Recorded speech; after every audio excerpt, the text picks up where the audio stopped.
Hello and welcome to the first lecture of the new section on leveraging multi-channel communication in crisis management.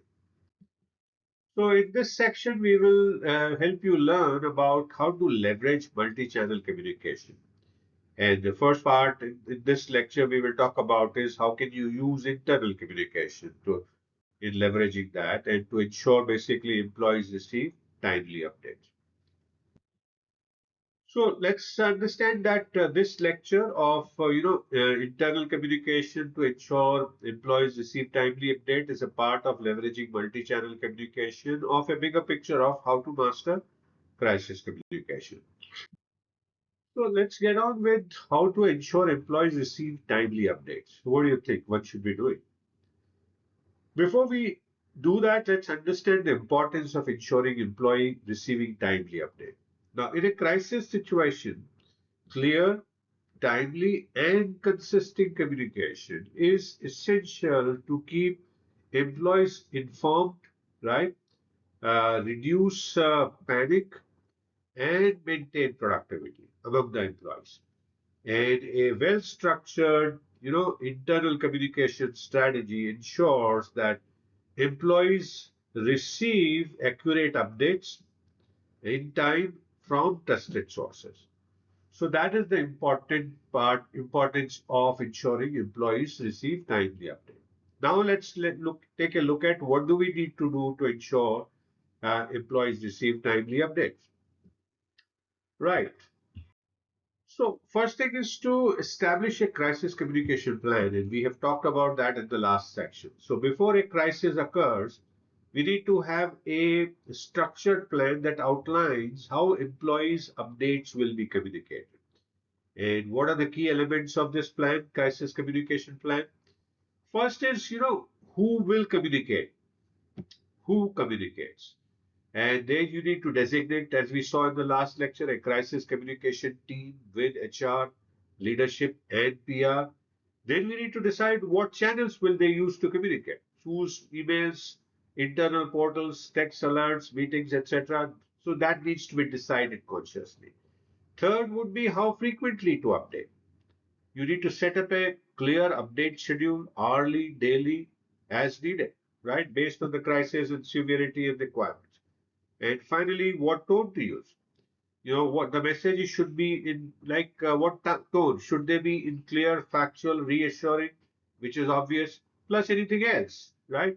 Should they be more aggressive or should they be more assertive? So depending on what the situation is and where you are, the tone needs to be decided. Now, you need to ensure that the pre-approved messaging templates are ready for quick deployment in this development of establishment of crisis communication plan. And we talked about that earlier. The second step is to decide these multiple communication channels to use. Now, different employees prefer different communication methods, so you need to use multiple channels to ensure everyone gets the messages. Now, what are the recommended channels? Now, you can use emails and newsletters. They are best for detailed company-wide updates. Then there are company intranet and portals. They are the central hub for crisis FAQs and resources. Then there are SMS and push notifications for fast updates on urgent alerts. Then there are workplace chat apps like Slack, Teams, and WhatsApp that can give the real-time updates and team coordination. And then there are hands-on meetings and video announcements where you can send the personal messages from leadership to, reassure the employees. And finally, you could have a physical bulletin board and flyers that are useful for on-site employees without digital access. There could be some people like that also. So remember to set up an emergency hotline where employees can call for verified updates. So they will hear many things. So they should be a hotline or emergency that they can use to verify anything that they hear. The third thing is in this internal communication is to assign communication roles and responsibility. You need to clearly define who's responsible for creating, approving, and delivering messages to employees. And there you need to clearly define the internal communication team roles. Now, the HR and internal communications could be given the responsibility of sending formal updates and handling employee concerns. Now, IT and security teams, they could be assigned the responsibility of providing technical updates, especially the related to cybersecurity, system disruption. The leadership and executives, they could be given the responsibility of reassuring employees and communicating company-wide decisions. And the managers and team leaders could be ensuring department-specific messages are reaching their employees. So that's the kind of one set of one example or one kind of illustrative illustration of assigning the company communication roles and responsibilities. Remember to train managers to cascade messages effectively within their teams. That's an important part of doing this. Ensure two-way communication in this whole process. Allow employees to ask questions, share concerns, and provide feedback. And that will help avoid confusion and misinformation. Now, what are the best practices in this area? You could have a dedicated email or hotline, as we were talking earlier, and that you can set up a crisis at company.com for questions to answer on the go. Then there could be live Q&A sessions that will allow employees to engage directly with leadership, right? Then there could be pulse surveys and feedback forms where you can check employee sentiment and improve messaging of what you've been sending. And the last of the best practice that we will put here is to have an anonymous suggestion box that will encourage honest input without fear or repercussions from the stakeholders. Now, remember to address rumors quickly to prevent misinformation from escalating or spreading. The step 5 is to automate and streamline communication. You can use technology to ensure updates are sent on time and to the right people. Now, what are the useful tools?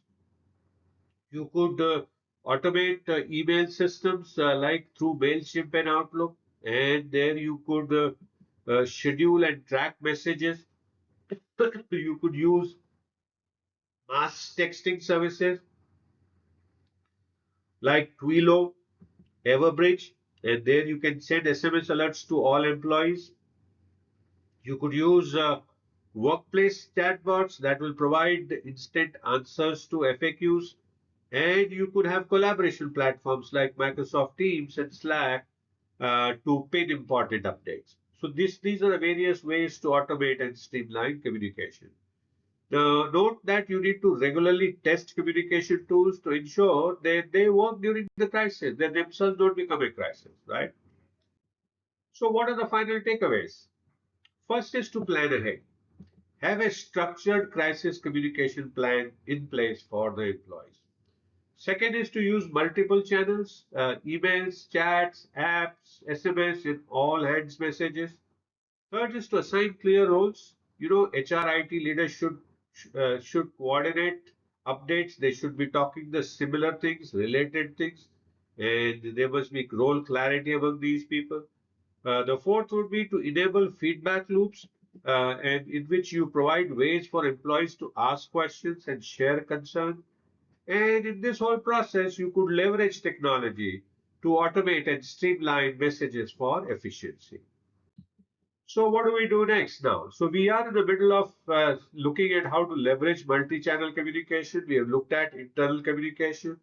In the next lecture, we will look at how to do the external communication and then how to use social media, press, and direct outreach to maintain public trust. So thank you so much for watching this first lecture on leveraging multi-channel communication in crisis management. I hope you're continuing to learn new things, continuing to enjoy, and I do look forward to see you again. In the next lecture, please feel free to message me if you have any questions. I'll be happy to answer your questions. And do download the PDF file to take a look at anything that you need.